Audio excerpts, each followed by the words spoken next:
اور سب سے بڑی رکاوٹ خود ہوں۔ انسان دوسری لوگوں پہ انگلی اٹھانا آسان ہے، اپنے طرف وقت کے امام کی طرف بڑھے جانے میں، امام سے توسل کریں، 24 گھنٹے میں کوئی وقت نکالیں جو اپنے امام کے لیے، ہر روز بیعت کریں امام سے۔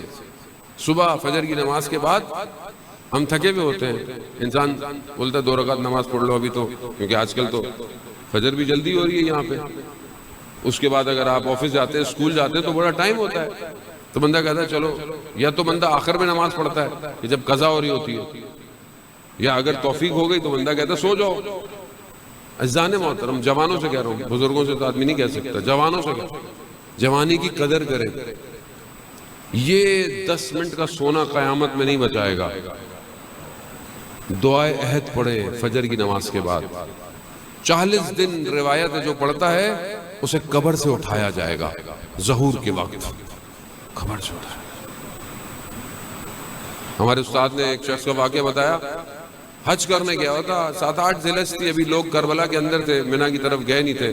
صبح نکلا، دیکھا خالی ہے مکہ، پریشان ہو گیا کہ لوگ کہاں چلے گئے۔ اب اس نے کہا کہ مجھے نظر آئے تو میں پوچھوں، دیکھا نقاب پوش تشریف لا رہا ہے۔ اس نے کہا کہ میں ان سے پوچھوں گا کہ یہ لوگ کہاں ہیں۔ جیسی نقاب پوش قریب آیا، کہا میرا بدن ساکت ہو گیا، ہلا نہیں جا رہا تھا مجھ سے۔ اس شخص نے اپنا نقاب ہٹایا، میں نے اس چہرے کو دیکھا، وہ چہرہ کہ جس کو میں دیکھنا چاہتا تھا، اور پھر اچانک سے نقاب لگا اور لوگ چلنا شروع ہو گئے۔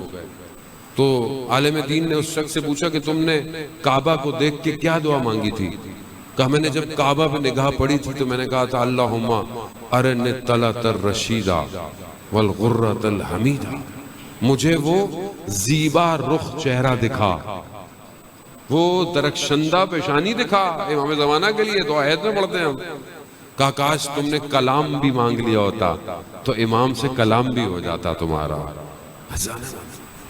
تڑپ، اصل وارث وہی ہے، اگر وہ نہیں ہے زندگی میں تو زندگی بیکار ہے۔ کہاں پڑھ رہے ہیں پھر آپ؟ چاہے آپ پڑھ رہے ہوں، چاہے آپ پروفیشنل جاب کر رہے ہوں، آپ کا بزنس ہو، کچھ بھی ہو، سب اس کے لیے ہونا چاہیے۔ اب آپ بولیں گے میں کیا کر سکتا ہوں مولانا، دنیا میں تو اتنے مسائل ہیں، پتہ نہیں کیا کیا پریشانیاں ہیں، اور یہ ہے وہ ہے۔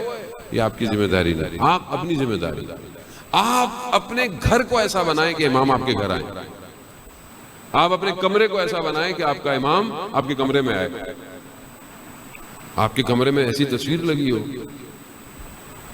کم سے کم موبائل ایسا ہونا چاہیے کہ امام کی کال آپ کے موبائل پہ تو آ سکے، ایسا نہیں، کم سے کم۔ کہاں ہے وہ زمین کے کس حصے پہ پایا جاتا ہے؟ کہاں ہے وہ جو زمین اور آسمان کے متصل ہونے کا سبب ہے؟ کہاں ہے؟